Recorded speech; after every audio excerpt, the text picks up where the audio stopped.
llamo Tristan. Hola, me llamo Hector. Hola, me llamo Joshua. Yo me llamo Speed. Y me llamo Jordi. And this is the Mexican Revolution of 1910. Mexicans, although had lots of land, were very poor with many, many problems. The dictatorship started in 1876 when Porfirio Diaz of Mexico got elected. It lasted until he was forced to resign by Madero on May 21st, 1911 during the Mexican Revolution. During the Mexican Revolution, De La Barra becomes president of Mexico. He had an alliance with Madero who wanted reform. A guy by the name of Elma Zapas also had an alliance but was betrayed after De La Barra ordered to discharge Zapata's troops. During that time, the 1911 election happens when Madero becomes elected as president with 99.27% of the vote in the election. One of his reforms was that the president could not re-elect himself. Also, the middle class was allowed to enter into politics, and peasants and poor stayed the same. Zapata, who represented the peasants and poor, was dissatisfied that Madero didn't do anything for them. The plan of Ayala was made by Zapata, which unrecognized the Madero government and kept fighting.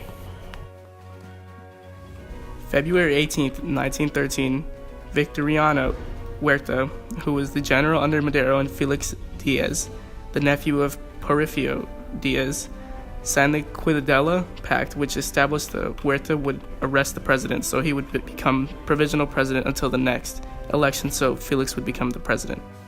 The president was forced to resign by Huerta. When Madero and Pino resigned, La Cuerda, the Secretary of the Interior, became president of the Republic. La Cuerda's only action as president was to name Victoria Huerta as Secretary of the Interior. When Victoriano Huerta becomes president, Madero and Pino Suarez were imprisoned in the National Palace until the night of February 22, 1913, when they were transferred to the Palace of Lecumberri. But just as they were arriving to their destination, they were assassinated.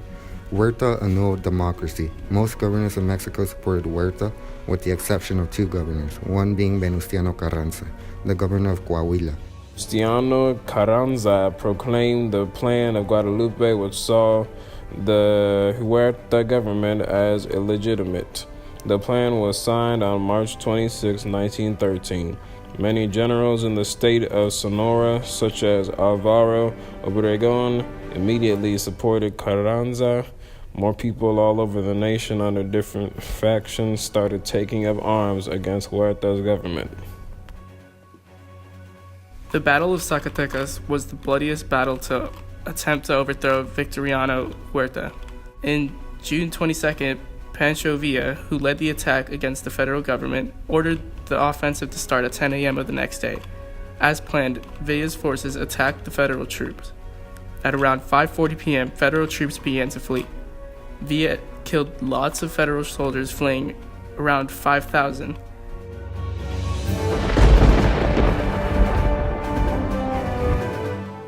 I'm too poor to afford anything, and industrial owners have a lot of money. Eres un idiota.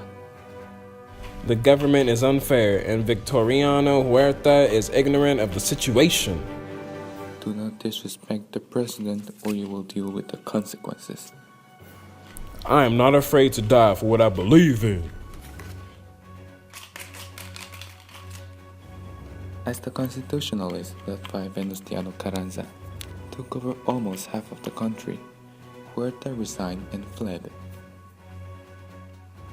This led to the victory of the Constitutionalists as they took over the capital and created the Convention of the Aguascalientes, in which Villistas and Zapatas were allowed to join in. One problem though, Zapatas and Villistas wanted a guy named Hilario Granados to become president.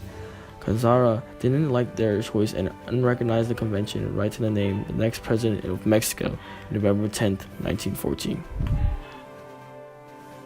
Because of this divide, Villa and Zapata formed an alliance against Carranza.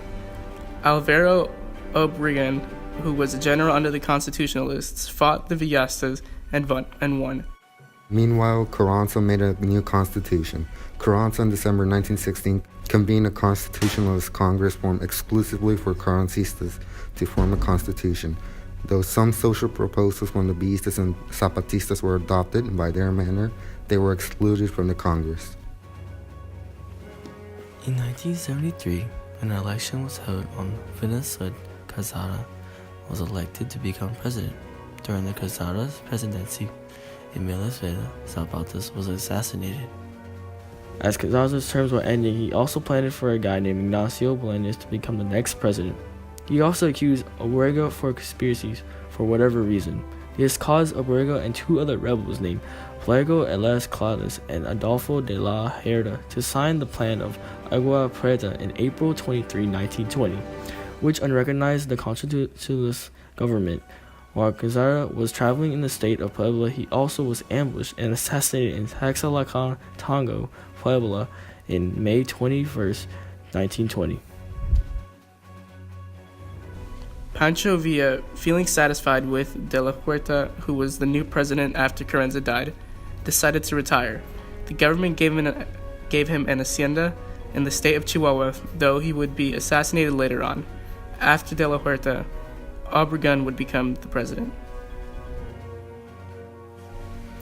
On July 20th, 1923, while Villa was in his car, some armed people came and ambushed Villa and shot more than 40 bullets. 9 of them hit Villa. It is unknown whether or not this is true, but it is said that Villa's last words were, "It can't end like this. Tell them I said something." It is also said that Obregón and Calles were the ones that sent the order to assassinate Villa. Adolfo de la Huerta wanted to become president again after Obregón, but found out that Obregón had chosen Plutarco Elias Calles as his successor. De la Huerta didn't take kindly to this and started his own rebellion, which failed on March 11, 1924. Calles would become president after Obregón. Calles' presidency, and Calles himself in general, was very controversial, as he declared war against the Roman Catholic Church, and thus the Cristero War began on August 1st, 1926. Though this war is not part of the Mexican Revolution, the war was declared right after the Mexican Revolution ended. He also created the National Revolutionary Party, which was renamed 2 times. The party governed the presidency for 70 years. Today it is known as the PRI, and it is also one of the most corrupt and hated political parties in Mexico. Many historians consider Calles' presidency to be the ending of the Mexican Revolution, though not everyone agrees. Some say that it ended with the adoption of the Constitution by Carranza in 1917, and others say that it ended in the 1940s.